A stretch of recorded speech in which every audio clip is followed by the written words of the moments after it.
말씀 듣겠습니다. 오늘 본문은 열왕기상 19장 3절에서 12절까지 읽었고요. 오늘 말씀의 제목은 엘리야의 회복입니다. 따라하십니다. 엘리야의 회복. 유대인들이요, 가장 존경하고 사랑하는, 여러 왕들 중에 가장 존경하고 사랑하는 왕은 다윗일까요? 아니면 다윗일까요? 제가 이걸 이번에 우리 안산시 기독교연합회 부흥성에 갔다가 강사님한테 배웠어요. 그분은 꼭 이렇게 질문하세요. 다윗일까요? 솔로몬일까요? 그러면 대답하기가 곤란하니까 아예 답을 정해놓고 다윗일까요? 다윗일까요? 마음이 평안해지더라고요. 고민할 필요가 없이. 제가 배웠습니다. 그래서 저렇게 해야 되겠구나. 그럼 유대인들이 선지자 중에 가장 좋아하는 사람은 엘리야일까요? 아니면 엘리야일까요? 맞습니다. 엘리야입니다. 엘리야요.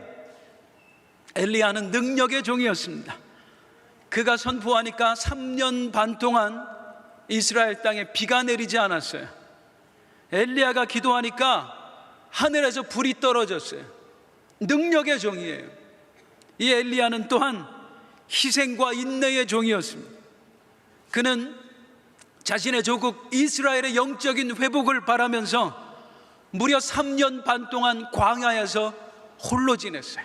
노숙했다고요. 오늘날 이 첨단 현대 시대에 그 도심에서 노숙을 한 게 아니에요. 광야에서였어요.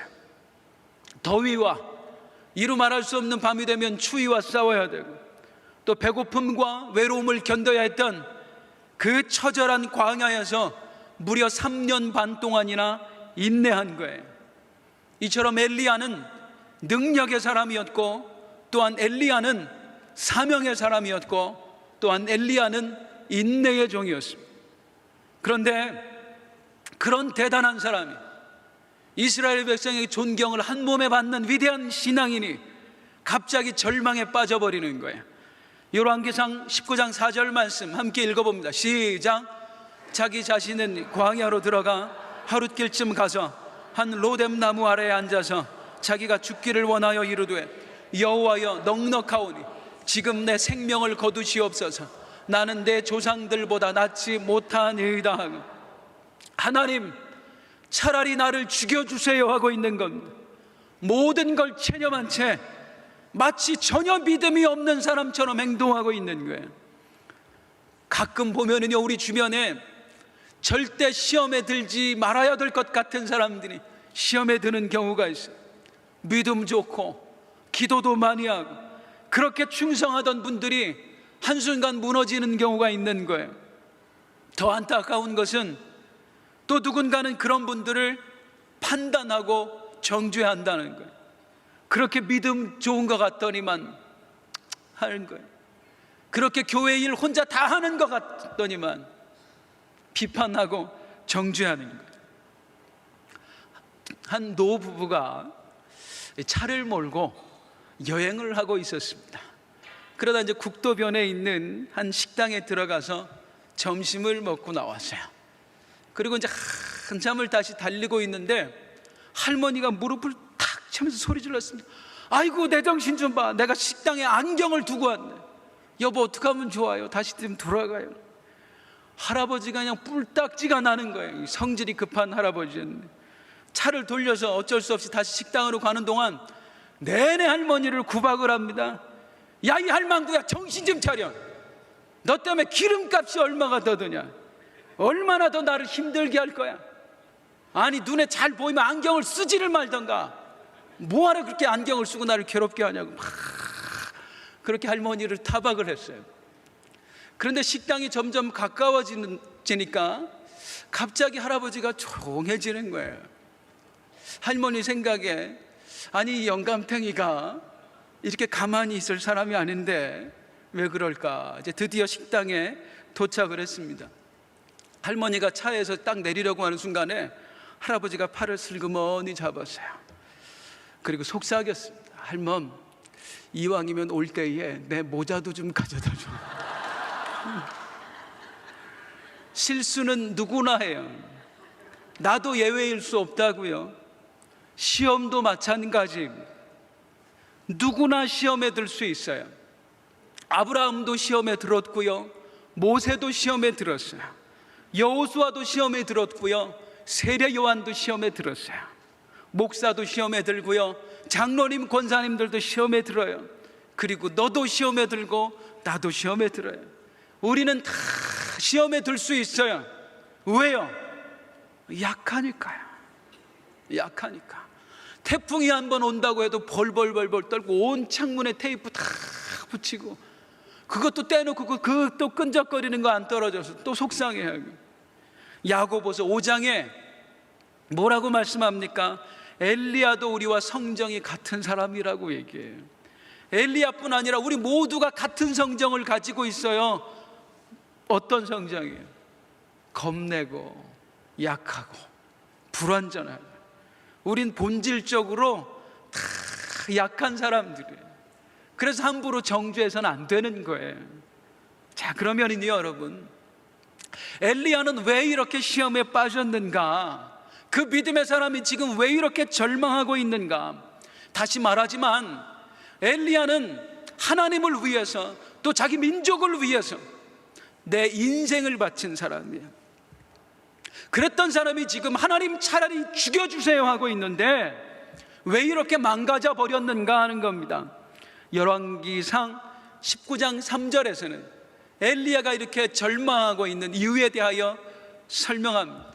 그가 이 형편을 보고예요. 내게 닥쳐온 상황을 보고 지금 절망했다는 거예요. 어떤 상황이에요?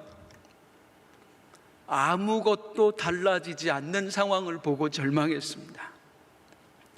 엘리야는 우상에 빠진 자기 민족의 영적인 회복을 위해서 정말 간절히 원했고 간절히 애썼습니다. 얼마만큼 애썼어요? 무려 3년 반 동안이나 광야에 버려지기를 자처했던 엘리야였어요. 내 민족만 살 수 있다면 나는 광야에서 노숙을 해도 좋습니다. 이게 엘리야였어요. 갈멜산에서 바알 선지자 850명과 목숨을 걸고 대결을 했던 사람이 바로 엘리야예요. 내 민족이 우상 숭배를 거둘 수만 있다면 나는 이 대결에서 죽어도 좋습니다 했던 사람이에요. 그가 그토록 내 목숨을 바쳐가면서까지, 내 전 인생을 바쳐가면서까지 원했던 것이 무엇이라고요? 내 민족의 회복이요. 우리 이스라엘 민족이 영적으로 다시 사는 거예요. 그토록 원했던, 그가 원했던 그 마음의 소원이 드디어 결실을 거둘 때가 온 거예요. 갈멜산에서 목숨 걸고 대결을 벌였는데 그 대결에서 승리를 거둔 거예요. 민족의 그 영혼을 미혹해왔던 바알과 아세라 선지자 850명의 목을 그날 다 쳐버렸습니다.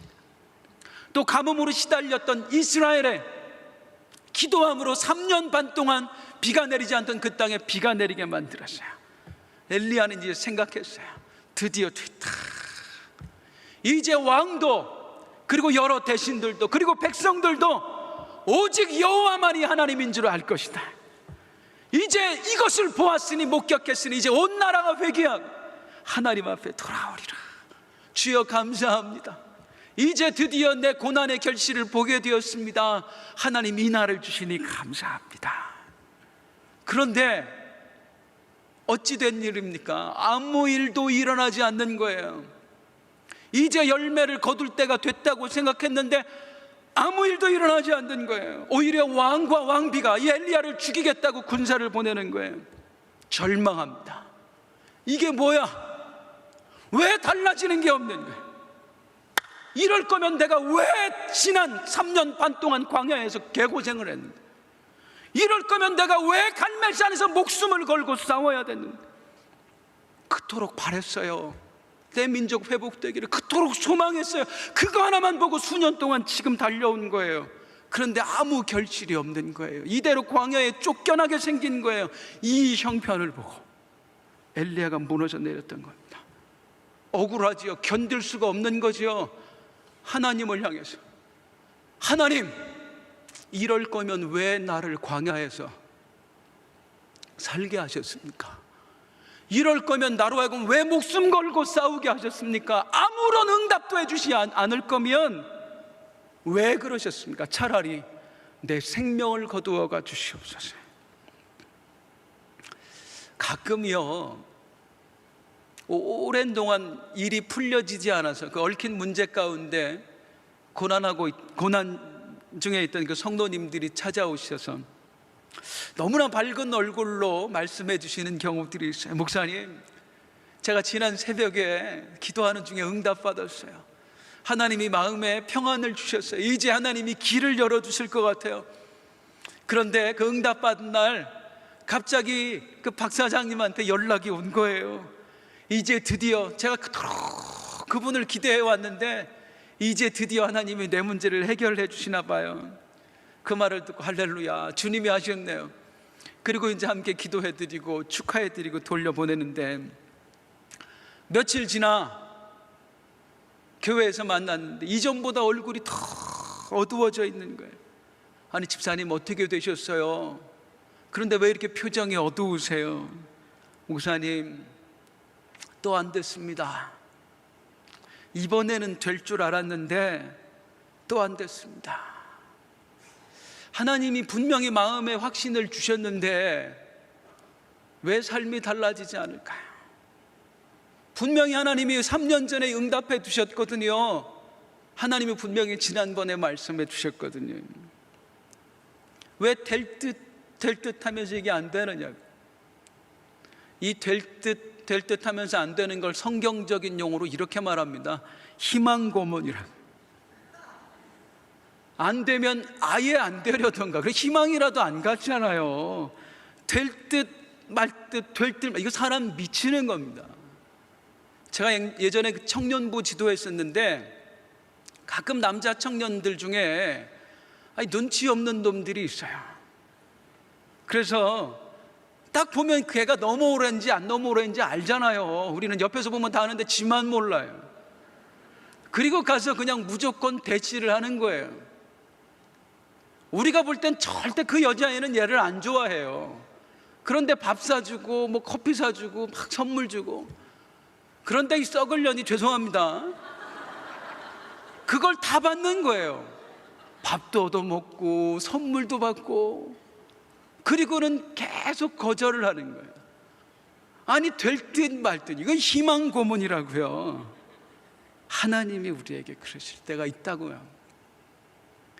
하나님의 마음에 평안을 주시고 말씀 가운데 확신을 주셔서 이제 됐나 보다, 이제야 드디어 응답되나 보다 하는데 그 응답의 문턱에서 주저앉아 버리는 경우가 얼마나 많은지 모릅니다. 엘리야는요, 갈멜산에서 불이 떨어졌을 때 세상을 다 얻은 것 같았어요. 자기가 하늘에 손을 들고 기도하니까 비가 내렸을 때에 이제 됐구나 싶었어요. 드디어 하나님이 일하시는구나, 이제 내 그 고난의 결실을 보게 되었구나. 그런데 다시 빈손인 거예요. 다시 빈손이에요. 그리고 말해요. 하나님, 차라리 죽여달라. 자, 이 죽여달라고 말하는 이 엘리야의 모습에서 이런 사람이 회복되리라는 상상이 되십니까? 절규하고 있어요. 아무것도 이루지 못했어요. 지금 자기 목숨 하나 부지하겠다고 도망가고 있는 중이에요. 이런 사람에게서 그가 다시 일어나리라 하는 가능성이 보이냐고요. 그런데 이 19장 하반절에 보면은요, 20장, 21장, 22장에만 조금 넘어가 보면은요, 이 엘리야가 다시 완전히 새로운 사람으로 바뀌어 버려요. 이전보다 더 능력의 종으로 바뀌어 버려요. 자기를 죽이려는 왕을 찾아가서 당당하게 선포하는 거예요. 하나님이 심판하실 거예요. 당신을 죽이기로 했습니다. 목숨 걸고 얘기하는 거예요. 두려워하지 않아요. 지금 이 군사를 피해왔던 사람이 두려워하지 않는 사람으로 바뀌는 거예요. 종교적 핍박에서 살아남은 무리들을 찾아다녀요. 그리고 그들을 모아서 선지학교를 세우는 거예요. 또 엘리사를 찾아가서 그 엘리사를 자신의 후계자로 삼아요. 지난 2주 동안 우리 주일 말씀을 통해서 들었지만 그 믿음의 여정을 걷잖아요. 엘리야에게 자신의 능력 2배를 하나님께 구하면서 이양을 하잖아요. 또 자신은 어떻게 되었습니까? 불말과 불병거를 타고 하늘로 승천했어요. 절망했던 엘리야가 어느 순간에 다시 일어서더란 말입니다. 마치 제2의 전성기를 맞은 것처럼. 요즘 이런 말 많이 쓰더라고요. 제2의 전성기. 인터넷 뉴스에 보니까 순간적으로 잘하는 사람인데 갑자기 이영자 씨가 요즘 그 먹방 그런 것 때문에 제2의 전성기를 맞이했다고. 엘리야가 영적인 제2의 전성기를 맞은 거예요. 자, 조금 전에 절망했던, 빈손 들고 하나님 앞에 가서 차라리 나를 죽여주십시오 했던 엘리야가 어떻게 해서 이전보다 더 능력의 종으로, 더 하나님만 바라보는 사람으로 바뀔 수 있었는가? 오늘 이 말씀을 나누고 싶은 겁니다. 우리는 어떻게 회복될 수 있을까? 주여, 나도 회복시켜 주시옵소서. 그 마음을 가지고 한번 이 말씀을 듣기를 소망합니다. 간단한 질문부터 드려볼게요. 이 엘리야를 누가 회복시키셨을까요? 하나님이 하셨을까요? 아니면 하나님이 하셨을까요? 하나님이 하셨어요. 우리 힘으로는 안 됩니다. 주님이 하셔야 되는 줄로 믿습니다. 하나님이 하셨어요. 그래서 엘리야는 어떻게 회복되었을까? 이 질문을 우리는 이렇게 바꿔야 돼요. 하나님께서는 이 절망했던 엘리야를 어떻게 회복시키셨을까? 바꿔 말하면 하나님은 오늘도 순간순간 절망하는 나를 어떻게 회복시키시는가? 자, 하나님이 하신 일을 보겠습니다. 엘리야를 회복시키기 위해 가장 먼저 우리 하나님께서 이 절망에 빠진 엘리야를 회복시키기 위해서 하신 일은 천사를 보내시는 것이었습니다. 열왕기상 19장 5절 말씀입니다. 함께 읽습니다. 시작. 로뎀 나무 아래에 누워 자더니 천사가 그를 어루만지며 그에게 이르되 일어나서 먹으라 하는지라. 제가 여기서 제일 좋아하는 구절은요, 이거예요. 천사가 그를 어루만지며. 이 어루만지면은요, 우리말로 풀면은 딱 맞는 단어가 이거예요. 토닥토닥. 토닥토닥. 어느 날 성경을 보면서 이 구절이 궁금해서 원어 사전을 펼쳐보다가 그렇게 감격스러웠어요. 토닥토닥. 우리 생각에는요, 우리가 믿음이 떨어지면, 우리가 하나님을 향해 원망하고 있으면, 우리가 시험에 들면 마치 하나님이 꼭 우리를 책망하실 것만 같거든요. 그래서 내가 시험에 들었을 때에, 믿음 생활 소홀히 할 때에, 행여 우리 가정에 어떤 문제가 생겨봐요. 제일 먼저 드는 생각이 뭐예요? 내가 뭘 잘못했지? 왜 하나님이 나에게 벌을 주실까? 우리가 왜 이런 생각하냐면요, 우리의 신앙이 왜곡돼서 그래요. 우리 하나님은 그렇게 쉽게 분노하시고 쉽게 우리를 징벌하시는 하나님이 아니에요. 우리 하나님은 성경에 이르기를 그는, 여호와는 긍휼이 많으시고 은혜로우시며 노하기를 더디하시고 인자하심이 풍성하신 분이래요. 그런 하나님을 우리가 자꾸만 오해하는 거예요. 우리 수준에서 생각을 하는 거예요. 내가 남이 잘못했을 때 못 참아주고 용서 잘 못하니까 마치 하나님도 나를 그렇게 하실 것 같은 거예요.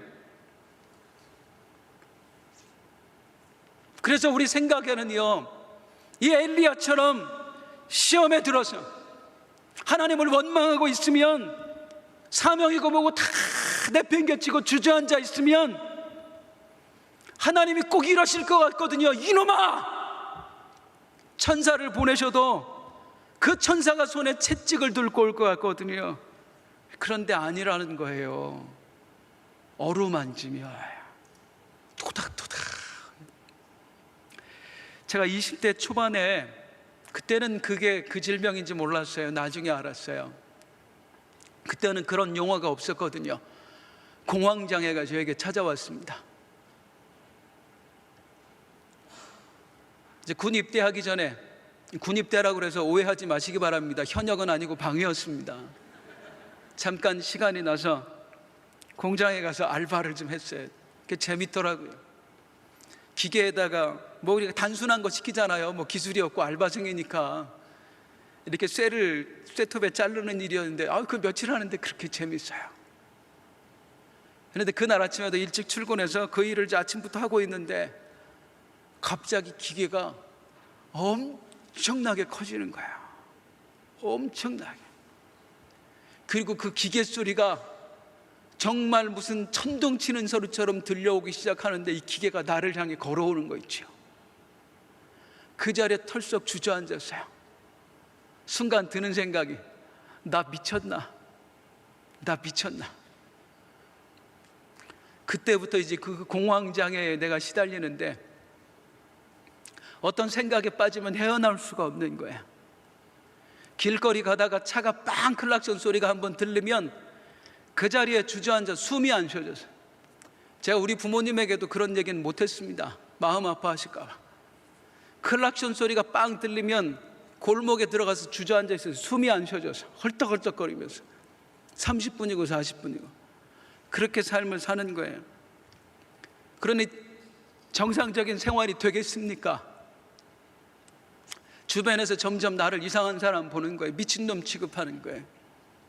내가 봐도 내가 미친놈 같은 거예요. 제정신이 아니고. 그때 우리 아버지께서, 제가 그런 내가 참 불쌍했던지, 저희 아버지가 우리 외삼촌에게 전화를 거셨습니다. 그때 우리 외삼촌이 경남 진해에서 일을 하고 있었거든요.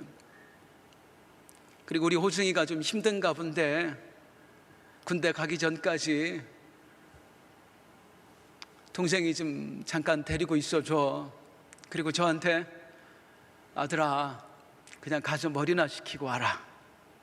그렇게 저를 이제 외삼촌에게 보내주신 거예요. 그냥 잊질 못하니까 잠을 못 자고 몇 달째. 근데 이제 저를 혼자 보내시기가 안심이 안 되셨는지 이제 기차를 타고 가는데 저하고 함께 그 기차에 타고 가시는 거예요. 아버지하고 아들하고 같이 가면 원래 아무 말도 안 합니다. 저도 저 아들하고 있으면은 서로 아무 말도 안 하고 그냥 가만히 있어요. 딸이 있어야 되는데. 그래서 아버지하고 진해까지 가는 동안, 그때는 뭐 새마을 열차도 아니었던 것 같아요. 무궁화호 얼마나 오래 가요. 그렇게 거의 별말도 없이 침묵 가운데 이제 진해에 도착을 했는데 새벽이었습니다. 삼촌 아직 깰 시간이 안 된 거예요. 갈 데는 없고 아버지가 우리 목욕이나 하자. 그리고 이제 목욕탕 사우나에 들어가서 둘이 목욕을 하고, 그리고 이제 한두 시간 정도, 그 옛날에는 사우나에 이렇게 잠잘 수 있도록 의자들이 있었어요. 우리 어르신들 기억하십니까? 그 의자에 이제 아버지하고 저하고 벌거벗고 누워서 1시간 정도 잠을 잤어요. 그리고 이제 국밥 한 그릇 먹고 저를 우리 외삼촌에게 데려다 주는 거예요. 그리고 부탁할게 하고 이제 저한테 오셔서는, 저는 누구 앞에서도 자신이 없는 거예요. 누구 앞에서도. 아버지고 뭐고.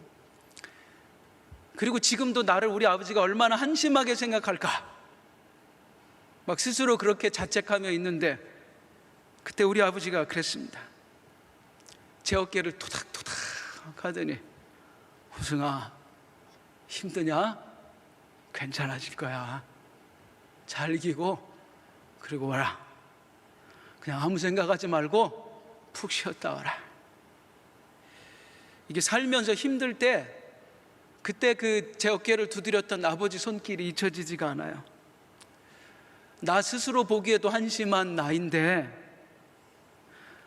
나라도 나를 보면서 넌 왜 이렇게 약해 빠졌냐 할 것 같은데, 책망하는 게 아니라 호승아 힘드냐? 괜찮다. 이겨낼 수 있을 거다. 엘리야야 힘드니? 토닥토닥. 일어나 봐, 이것 좀 먹어봐, 이제 기운 내야지. 사랑하는 여러분, 하나님이 우리 아버지시잖아요. 우리가 아버지 앞에서 그렇게 미안해할 이유가 없어요. 자신 없어 할 이유가 없어요. 그분은 우리를 사랑하신데 어느 정도 자신의 목숨을 줄 정도로 나를 사랑하신대요. 책망하시는 분이 아니에요. 우리가 시리에 빠지면 우리를 채찍질하시는 분이 아니에요. 오히려 안타까워하시고 너무나 일으켜 세워주고 싶어 하시고, 채찍보다는 먼저 어깨를 토닥토닥 해주시는 분이 우리 아버지 하나님이에요. 너는 내 아들이라, 오늘날 내가 너를 낳도다. 너는 내 아들이라, 나의 사랑하는 내 아들이라. 그분이 내 아버지고 나는 그분의 아들이에요. 나는 그분의 딸이에요. 혹시 이런 마음 드세요? 하나님, 엘리야한테는 천사를 보내주셨으면서 왜 나한테는 안 보내주세요? 왜 나한테는 천사 안 보내주세요? 얼마나 많이 보내주셨는데요. 내가 속해 있는 목장의 그 목장장님이 하나님이 나한테 보내주신 천사였어요. 내가 절망하고 있을 때 그러잖아요. 자매님 힘내세요. 걱정 마세요. 우리 하나님이 도와주실 거예요. 그 목장장님이 천사였어요. 가끔 주일날 한 번씩 마주치는 그 권사님이 여러분에게 하나님이 보내주신 천사예요. 집사님 이러고 있으면 어떡해? 다시 일어나야지. 다시 기운 내야지. 그 권사님이 하나님 보내주신 천사였어요. 자매님 힘내세요. 형제님 일어나세요. 집사님 하나님이 도우실 거예요. 그 천사의 음성이 지금까지 우리 귀에 얼마나 많이 들려졌었는데요. 우리가 못 들은 거예요. 우리가 못 들었던 거예요. 때로는 목소리 자체가 천사 같지 않기는 해요. 자매님 뭐 한다든가 말이죠. 집사님 천사 같지 않지요, 목소리는. 그런데 그 집사님 안에 담긴 마음이 천사의 마음이었잖아요.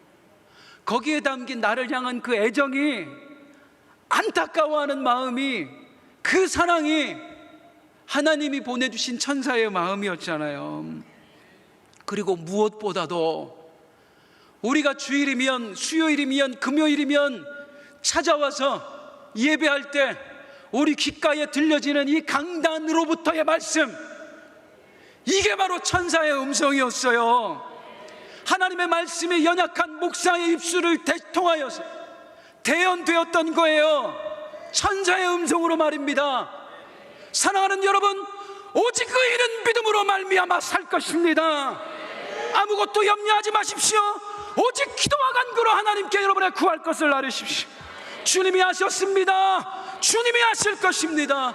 어떤 순간에도 포기하지 마십시오. 끝까지 가야 간증이 남습니다. 하나님 보시기에 여러분은 보배롭고 존귀하고 사랑스러운 사람입니다.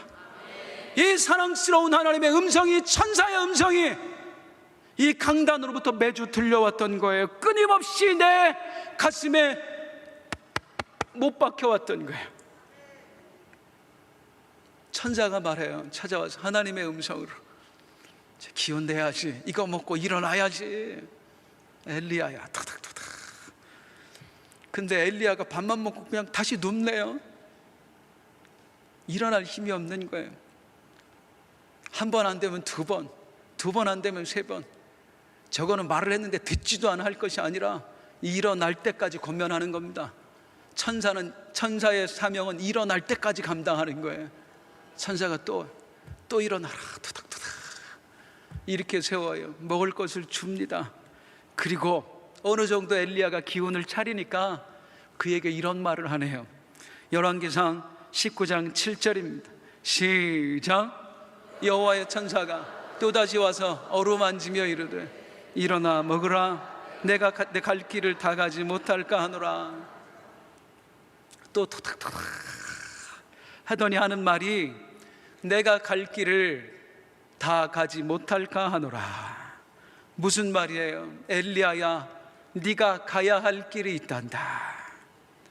네가 가야 할 곳이 있단다. 그곳이 어디예요? 그 다음 절에 나와요. 19장 8절이요. 시작. 이에 일어나 먹고 마시고 그 음식물의 힘을 의지하여 40주 40야를 가서 하나님의 산 호렙에 이르니라. 엘리야야, 네가 갈 곳이 있단다. 거기가 어디였어요? 호렙산이에요. 호렙산이에요. 호렙산이에요. 하나님의 산 호렙산이에요. 엘리야는 기운을 차렸고 일어났습니다. 그리고 천사가 명령한 그 하나님의 산 호렙산을 향해 발걸음을 내딛습니다. 이 걸음이 회복의 전조가 됩니다. 할렐루야. 어느 고집센 남자가 있었어요. 젊었을 때는요, 자기 고집에 사로잡혀서 누구 말도 안 듣는 거예요. 그러다가 인생의 쓴맛을 보고 이제 중년이 됐습니다. 이제 드디어 비로소 남의 귀에 이제 귀를 기울이는 정도가 된 거예요. 어느 날 이 사람이 길을 걸어가고 있는데 갑자기 하늘에서 큰 소리가 들리는 거예요. 멈춰요, 멈춰! 거기서 움직이지 마! 깜짝 놀라서 이게 무슨 소린가 하고 발걸음을 멈췄는데 그 순간 갑자기 앞에 벽돌이 쾅 하고 떨어지는 거예요. 아이고, 깜짝 놀랐네. 근데 아무리 봐도 사람이 없는 것 같아요. 그리고 다시 길을 가는데 좀 있으니까, 한 5분 정도 있으니까 또 소리가 들립니다. 거기서요, 멈춰! 이 소리를 듣고 이 사람이 또 멈췄어요. 그랬더니 이번에는 이제 차가 쏜살같이 자기 앞을 지나가는 거예요. 하마터면 죽을 뻔했어요. 하늘을 쳐다봤어요. 아무도 없는 거예요. 그래서 얘기했습니다. 거기 혹시 누가 계십니까? 누가 나에게 얘기해 줬습니까? 그 음성이 들립니다. 네, 나는 하나님이 당신에게 붙여준 수호천사입니다. 그래서 그 말을 듣는데 한편으로는 감사한데 갑자기 한편으로 화가 나기 시작했어요. 왜? 지금 내가 함께 사는 마누라가 보통 내기가 아닌 거예요. 이 마누라 때문에 살 수가 없는 거예요. 매일 바가지를 긁어서. 그래서 화가 나서 그 수호천사에게 얘기했습니다. 그러면 진작 좀 나타나 주지. 내가 결혼할 때는 도대체 아무 말도 안 하고 뭐 하고 있었어요? 그때 천사가 더 짜증 섞인 목소리로 얘기합니다. 그때 내가 엄청 큰 소리로 말했는데 네가 안 듣고 있었잖아. 고집이 있어서. 때로 하나님이 우리에게 아까 말씀드렸던 것처럼 목장장님을, 그리고 권사님들, 장로님들을 이 강단의 말씀으로 천사를 보내어 음성을 듣게 하신단 말이에요. 그런데 우리가 고집이 세서 듣질 않는 거예요. 그리고 각기 제갈 길로 강하여 가다가 망하는 거죠. 대부분 아이들, 우리 자녀들이 다치는 이유를 보면은요, 대부분 이유가 뭐냐면 어른들의 말을 안 들어서 그래요. 가지 마라 하는데 가고, 하지 마라 하는 거 하다가 아이들이 다치는 거예요. 우리 인생도 마찬가지입니다. 천사가 들려준 그 음성을 우리가 거부할 때에 우리가 인생의 쓴맛을 보게 돼요. 그 목장장님이 한 말을 하나님의 음성이 아니라 사람의 음성으로 들었을 때, 권사님의 권면을 감사함으로 받는 게 아니라 짜증으로 받을 때, 강단의 말씀에 아멘하지 않았을 때에, 그때에 우리가 죽는 길을 향해 걸어가게 되는 거야. 그래서 내가 살려면 천사의 소리에 귀를 기울여야 됩니다. 그 집사님의 말씀을 그 사람이 어떤 마음을 먹고 했다, 그걸 판단하는 게 아니라 혹시라도 이 말이 하나님이 하신 말일지도 몰라, 혹시라도 저 권사님이, 우리 장로님이 하나님이 시키신 말을 나에게 할지도 몰라. 이 강단에서 나오는 말씀을, 선포되는 말씀을 그 집사가 깨달아야 돼. 누가 어찌해야 돼 하는 게 아니라, 하나님께서 오늘 목사님을 통해 나에게 무슨 말씀을 하실까? 저 말씀은 나에게 들려주는 말씀이구나. 그렇게 받을 때에 나에게 살 길이 열리는 거예요. 할렐루야. 시험 들었을 때 엘리야는요, 그 성령님이 마음 가운데 얼마나 음성을 들려줬겠어요. 그런데 외면했어요. 그리고 자기 생각에 사로잡혔어요. 안 될 거야, 이제는 끝났어, 충성해봐도 소용없어 했었어요. 우리가 정말로 회복을 원한다면, 신앙생활 잘하길 원한다면 이런 자기 고집에서, 이런 자기 생각에서 깨어나야 됩니다. 힘들 거야, 안 될 거야, 어떻게 나한테 그럴 수 있어, 서운해. 아니에요. 절망에 매이고 사람에 매이면 영원히 수렁에서 벗어날 수가 없습니다. 내 생각은요, 아무리 옳은 것 같아도 진리가 아닙니다. 진리는 오직 하나님 말씀뿐입니다. 그래서 내 판단에 이럴 거야 저럴 거야 거기에 주저앉는 게 아니라, 내가 눈으로 보았던 하나님의 말씀, 내 귀에 들려졌던 하나님 말씀, 거기에만 아멘하고 그것만 바라고 그 말씀만 붙잡고 나아갈 때에 살 길이 열려지는 거예요. 그때 우리가 회복할 수 있는 거야. 하나님께서 이 천사를 통해 지금 회복의 길을 알려주잖아요. 너 회복하고 싶냐? 다시 일어나고 싶냐? 일어나 가라. 하나님의 산 호렙으로 가라. 거기서 너와 내가 만나자. 내가 너를 다시 일으키겠다. 엘리야가 가요. 이 하나님의 산 호렙이 어디입니까? 방금도 말씀드렸지만 하나님과 내가 만나는 곳이에요. 오늘 이 예배의 현장이 하나님의 산 호렙이에요. 할렐루야. 우리 가정에 지난 40일 동안 세워졌던, 그리고 앞으로 계속해서 세워질 그 지성소가 나의 호렙산 위에요. 여러분이 매주 찾아가서 함께 반가움에 만나 예배하는 그 목장 예배가 나의 호렙산이에요. 하나님은 바로 그곳에서 우리를 만나길 원하시는 거예요. 나의 호렙이요. 더 중요한 것이 있어요. 하나님의 산 호렙은요, 어느 특정한 장소만 얘기하는 게 아니에요. 내가 영으로 하나님을 만나고 하나님과 교제할 수 있다면 그곳이 어디이든 누구와 함께든 그곳이 바로 호렙인 줄로 믿습니다. 따라서 우리가 유념해야 될 것이 있습니다. 이 예배의 현장이라 할지라도 이곳에서 하나님을 만나지 못한다면 여기는 나의 호렙이 못 되는 거예요. 아무리 지성소를 열심히 드렸어도, 아무리 성경을 읽고 말씀을 기록하고 그리고 우리가 기도를 드렸어도 거기서 하나님을 만나지 못했다면, 하나님을 느끼지 못했다면 그곳은 나의 호렙이 아닌 거예요. 주님을 만나야 됩니다. 그래서 우리는 예배에 목숨 걸어야 돼요. 기도에 목숨 걸어야 돼요. 그냥 예배하고 돌아가면 안 돼요. 하나님을 만나야 되는 거예요. 그냥 부르짖다 가면 안 되는 거예요. 그 부르짖음을 통해서 하나님을 가슴에 모셔드려야 되는 거예요. 하나님의 산 호렙, 주여 오늘 이 예배가 나에게 하나님을 만나는 장소가 되게 하여 주옵소서. 오늘 드려지는 기도가 나에게 하나님을 만나는 호렙이 되게 하여 주옵소서. 그래야 돼요. 왜요? 그 호렙에 가야지만 내가 살아날 수 있거든요. 하나님을 만나야지만 내가 회복될 수 있거든요. 분명히 기억하셔야 될 거 있어요. 하나님이 엘리야를 회복시키기 위해서 누구를 보냈다고요? 천사를 보냈다고요. 그런데 그 천사와의 만남을 통해서 엘리야가 회복된 것이 아닙니다. 엘리야는 언제 회복된 줄 아세요? 하나님의 산 호렙에 갔을 때, 거기서 하나님을 만났을 때 회복되었습니다. 천사를 만나고 회복된 게 아니라 하나님을 만나고서 회복되었습니다. 천사의 역할은 어디까지인 줄 아세요? 하나님을 만나는 장소로 알려주는 데까지, 거기 갈 수 있는 힘을 북돋아주는 데까지예요. 이 강단에서 선포되어지는 말씀이 그러합니다. 이 말씀을 통해 우리가 착각하는 게 있어요. 은혜 받았어, 감동 받았어, 눈물 흘렸어, 그럼 우리가 그것으로 하나님을 만난 줄 알아요. 그리고 그것으로 다 된 줄 알아요. 아니에요. 그 감동은 내가 스스로 내가 얻은 게 아니에요. 이 강단의 말씀을 통해서 내가 간접적으로 하나님을 경험했을 뿐이에요. 우리는 이 강단의 말씀을 붙들고 그냥 감동받았으니까, 눈물 흘렸으니까 이제 될 거야 하고 나가는 것이 아니라, 그제서야 비로소 기도의 자리 나가야 돼요. 꿇어 엎드려야 돼요. 그리고 하나님을 향해 부르짖는 거예요. 하나님 말씀을 통해 도전 주셨으니, 말씀을 통해 내가 어떻게 살아야 하는 줄 알았으니 이제 하나님을 모셔드리고 싶습니다. 내가 하나님을 만나길 원합니다. 주여 하늘 문을 열어 주옵소서. 나를 만나 주옵소서. 그렇게 하나님을 만날 때 역사가 일어나는 거예요. 다시 말씀드립니다. 천사를 만났다고 다 된 게 아니라니까요. 천사는 거기까지예요.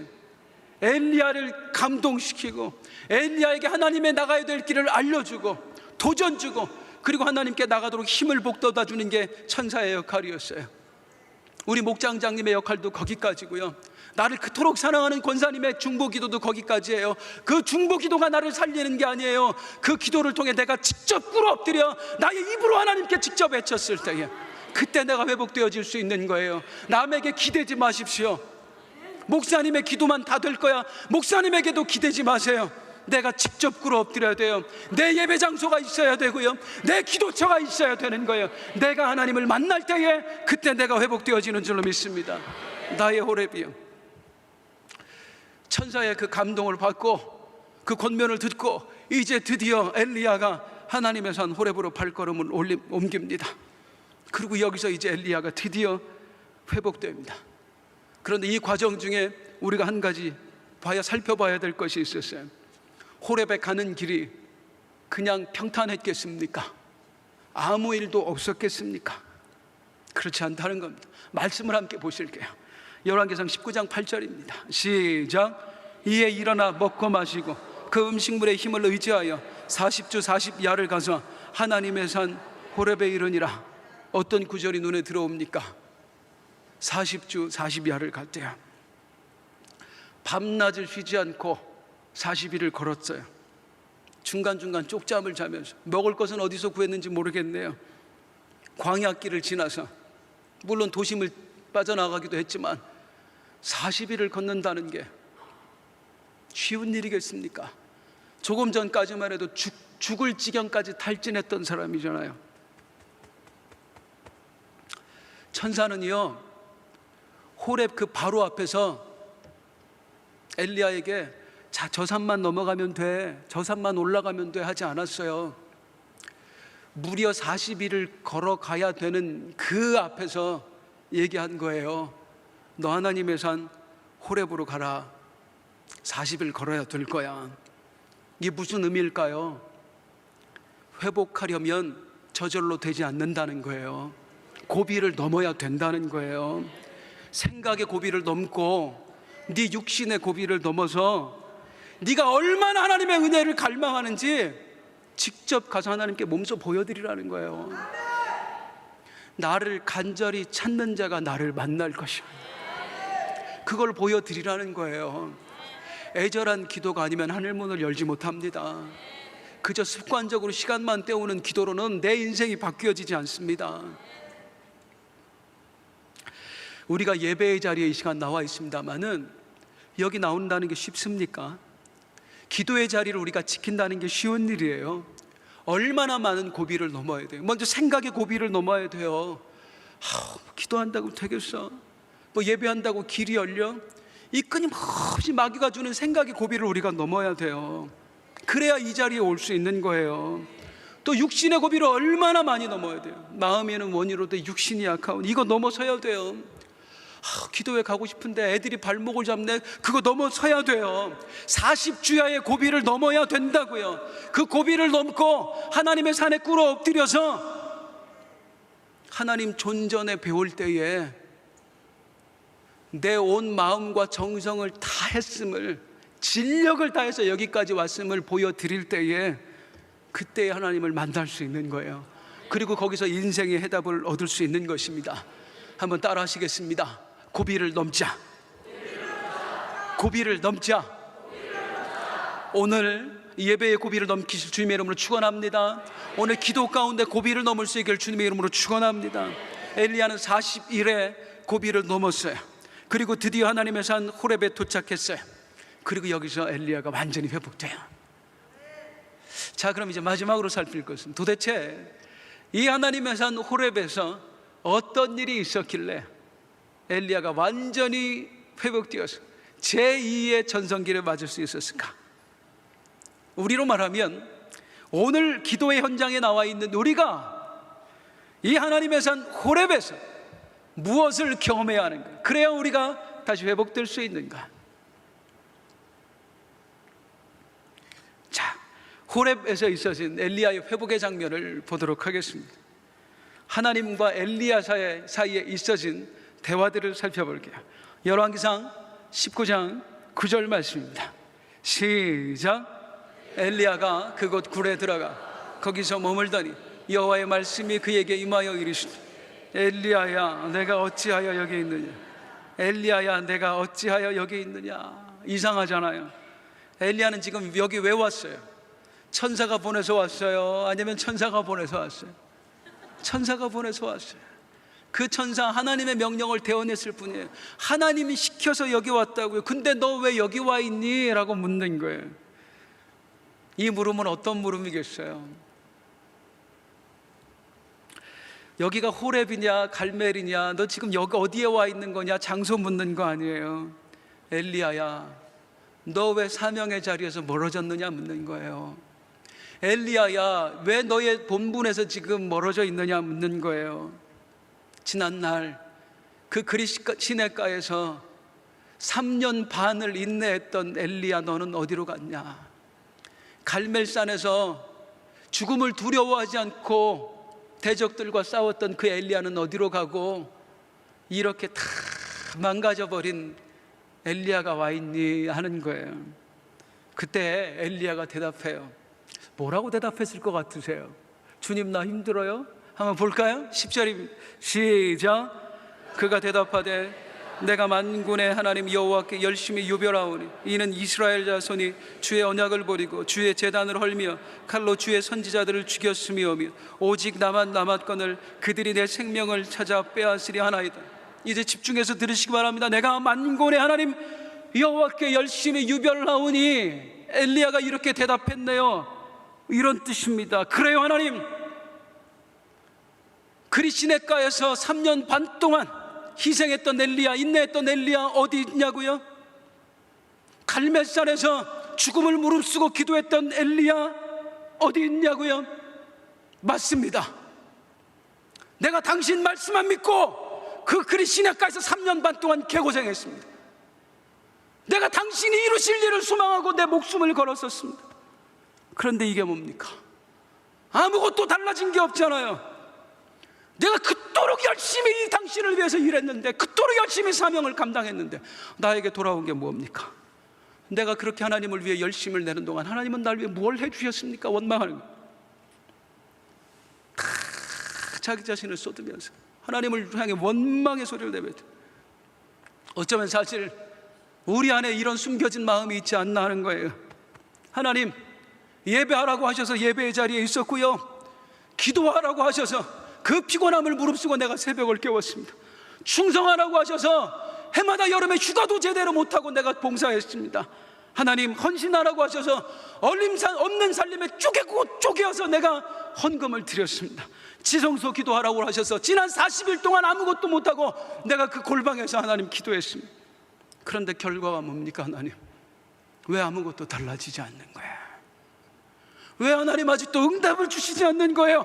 왜 내 삶의 형편이 조금도 나아지지 않는 거예요? 내가 인내한 결과가 이겁니까? 내가 충성한 결과가 이겁니까? 때로 하나님을 향해 원망하고 싶은 거예요. 엘리야가 그랬다고요. 그렇게 고생했는데, 그렇게 드려졌는데 이게 뭐예요 하나님? 자, 이렇게 원망하니까 하나님이 미안하다, 고생했다. 아니요, 이 하나님의 음성을 꼭 들으셔야 돼요. 하나님이 어떻게 하셨을까요? 열왕기상 19장 11절에서 12절 말씀입니다. 함께 읽습니다. 시작. 여호와께서 이르시되 너는 나가서 여호와 앞에 산에 서라 하시더니 여호와께서 지나가시는 여호와 앞에 크고 강한 바람이 산을 가르고 바위를 부수나 바람 가운데 여호와께서 계시지 아니하며 바람 후에 지진이 있으나 지진 가운데에도 여호와께서 계시지 아니하며 또 지진 후에 불에 있으나 불 가운데도 여호와께서 계시지 아니하더니 불 후에 세미한 소리가 있는지라. 하나님을 향해 원망해요. 내가 그렇게 기도했는데 헌신했는데 결과가 이게 뭐예요? 아무것도 달라진 게 없잖아요. 원망하니까 하나님이 엘리야에게 산에 서라 하시더니 하나님이 그 앞을 지나가셨대요. 그런데 어떻게 됐는 줄 아세요? 한번 따라 하실게요. 크고 강한 바람이 산을 가르고 바위를 부수나. A를 하셨대요. 또 따라 하실게요. 바람 후에 지진이 있으나. 또 따라 하실게요. 지진 후에 불이 있으나. 바람이 불었어요. 지진이 불었어요. 지진이 생겼어요. 그리고 하늘에서 불이 떨어졌어요. 그런데 마지막 한 번만 더 따라 하실래요? 여호와께서 계시지 아니하더니. 여호와께서 지나가시니까 바람이 불어 산과 바위를 부수는데 끝에 뭐라고 항상 써 있어? 여호와께서 계시지 아니했대요. 여호와께서 지나가시니까 지진이 났는데도 성경은 뭐라고 하고 있어요? 여호와께서 계시지 아니하더니. 여호와께서 지나가시니까 불이 났는데도 뭐라고 붙어요? 마치 후렴처럼 붙잖아요. 여호와께서 계시지 아니하시니. 대체 하나님은 이 현상으로 엘리야에게 무엇을 말씀하고 계신 걸까요? 이렇습니다. 엘리야야, 이 바람을 보았느냐? 바위를 깨고 산을 부수는 이 바람을 보았느냐? 이 바람 누가 일으켰니? 하나님. 그러면 이 지진을 보았느냐? 이 지진은 누가 일으켰느냐? 하나님이지요. 말 하나만은. 이 불은 또 누가 일으켰느냐? 하나님이지요. 그렇다. 너는 나를 보았니? 아니요, 하나님. 내가 보이지 않았어도 그 일을 누가 한 것이냐? 다 내가 한 것이 아니더냐? 어디 그뿐이겠냐? 네가 갈멜산에서 불을 내렸을 때에 나는 보이지 않았지만 그 불을 누가 내렸겠느냐? 나 여호와가 아니더냐? 3년 반 동안 비가 내리지 않는 그 이스라엘 땅, 네가 손을 들어 기도했을 때에 비가 내렸지. 그때 나 여호와는 보이지 않았지만 그 비를 누가 내렸겠느냐? 네가 내렸느냐? 내가 내렸느냐? 네가 그리 시냇가에서 3년 반 동안 개고생했다고 했는데 너 어떻게 먹고 살았느냐? 까마귀가 물어다 준 거 먹고 살았는데 나는 보이지 않았지만 그 까마귀를 누가 보냈겠느냐? 내가 보냈겠느냐? 네가 불렀느냐? 다 내가 한다. 그런데 언젠가부터 너는 너의 수고만 얘기하는구나. 언젠가부터 너는 나를 말하는 것이 아니라 네 믿음을 말하고, 네가 인내한 것을 말하고, 네가 충성한 것을 말하면서 나를 원망하는구나. 엘리야야, 네가 지금까지 한 일들 중에 내 도움 없이 할 수 있는 일이 단 한 가지라도 있냐? 네가 내 도움 없이 3년 반 동안 광야에서 살아남을 수 있겠더냐? 그게 어디 너의 인내로만 되던 일이더냐? 네가 내 능력이 아니고 하늘에서 불을 내릴 수 있겠더냐? 그게 과연 네 기도로만 된 일이냐? 네가 내 도움 없이 하늘에서 불을 내릴 수 있었더냐?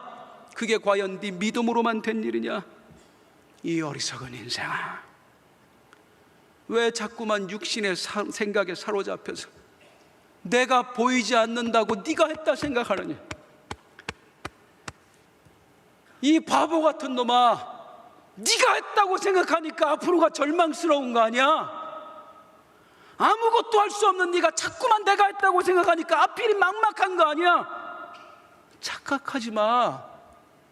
지금까지 네가 한 거 아무것도 없어. 내가 한 거야. 보이지 않아도 내 손길이 너에게 드리워졌었고, 네가 보지 못했을 뿐이지 내 능력이 너와 함께 했었고, 네가 느끼지 못했을 뿐이지 내가 사랑으로 너를 도왔던 거야. 네가 했던 거 아무것도 한 거야. 너의 열심, 웃기지 마. 이스라엘의 회복은 너의 열심과 너의 믿음에 달린 것이 아니라 나 여호와, 만군의 하나님 여호와의 의지와 권능에 달린 것. 오직 여호와예요. 이 앞에 엘리야가 깨졌던 거예요. 돌아보는 거예요. 보이지 않는 가운데 역사하시는 하나님의 손길을 보며 깨닫는 거예요. 아, 지난 날도 이렇게 역사하셨구나. 이제껏 주님이 하셨구나. 그럼 앞으로도 주님이 하실 건데 내가 뭘 염려한단 말인가? 그 깨달음 앞에 드디어 자기 자신을 내려놔요. 지금까지는 내가 하려고 했거든요. 내가 하려고 했어요. 근데 이제 다 내려놔요. 그리고 하나님의 명령에 따라 무엇을 준비하지요? 내 사역을 이양할 준비를 하는 거예요. 내가 한 것 아니기에 나의 영광을 나타낼 일도 없고, 내가 한 것이 아니기에 내가 죽으면 어쩌지, 내가 없어지면 어쩌지 걱정할 필요도 없고, 하나님이 하시기에, 하나님은 버러지만도 못한 나를 쓰셨기에, 마른 막대기 만도 못한 나를 하나님이 쓰셨기에, 그 누구라도 들어서 쓰실 수 있는 하나님이기에 이제 나는 내려놓자. 그리고 엘리사에게 자기의 모든 걸 주는 거예요. 주여, 이 엘리사를 통하여 갑절이나 일하시옵소서. 사랑하는 성도님들, 진정한 영적인 회복은 어디서 올까요? 다음에 두 가지를 깨달아야 합니다. 첫째는 무엇을 깨달아요? 나의 무능함을 깨달아야 돼요. 둘째로는요, 하나님의 위대하심을 깨달아야 돼요. 나는 무능하고 그분은 전능하시다. 이 사실을 깨달을 때 그게 회복의 전조가 되는 거야. 혹시 나라고 하는 함정에 빠져 계시지는 않습니까? 내가 기도했는데, 내가 충성했는데, 내가 인내했는데, 내가 했는데 라는 함정에 빠져 계시진 않습니까? 이제 그만 그 착각에서 깨어나십시다. 내가 기도했는데, 아니요, 그 기도도 주님이 하게 하셨어요. 내가 충성했다고요? 아니요, 그 충성도 주님이 하게 하셨어요. 내가 인내한 거 아니에요, 그 인내도 주님이 하게 하셨어요. 혹시 이 중에 아직도 옛날의 영광에 사로잡혀서 지난날의 간증을 자랑삼아 하시는 분 계십니까? 더 이상 간증하지 마세요. 내가 잘나서, 내가 믿음 좋아서, 내가 많이 부르짖어서 하나님이 간증거리 주신 거 아니에요. 나를 하나님이 너무나 사랑하셔서 나를 지극히 불쌍히 여겨주셔서 내 인생에 개입하셨던 사건, 그게 간증일 뿐이에요. 내가 잘나서 되어진 일 아니라고요. 나를 드러내지 말고 하나님만 드러내세요. 기도에 있어서, 인내에 있어서, 충성에 있어서 주여 나를 재우시고 나를 묻으시고 하나님만 높임을 받으시옵소서. 우리가 왜 자꾸 염려의 노예가 돼요? 왜 자꾸 염려라는 함정에 빠져서 절망해요? 내가 한다고 생각해, 내가 했다고 생각하니까, 내가 했다고 생각하니까 앞으로가 두렵지요. 왜? 앞으로도 내가 해야 되니까. 근데 거기서 벗어나면 이 염려에서 자유가 생겨요. 하나님이 하셨다, 지난날. 그리고 앞으로를 보면 또 누가 보여요? 하나님이 보여요. 그게 진정한 자유예요. 오 자유, 오 자유. 오직 여호와, 보이지 않는 하나님이 역사하셨음을 믿으며 절망의 자리에서 일어나 회복하여 다시 제2의 영적 전성기를 맞이하는 우리 안산 빛나게 성도님들 모두가 되시길 주님의 이름으로 축원드립니다. 우리 함께 찬송해요. 그리고 기도해요. 나의 등 뒤에서 나를 도우시는 주 함께 찬송하겠습니다.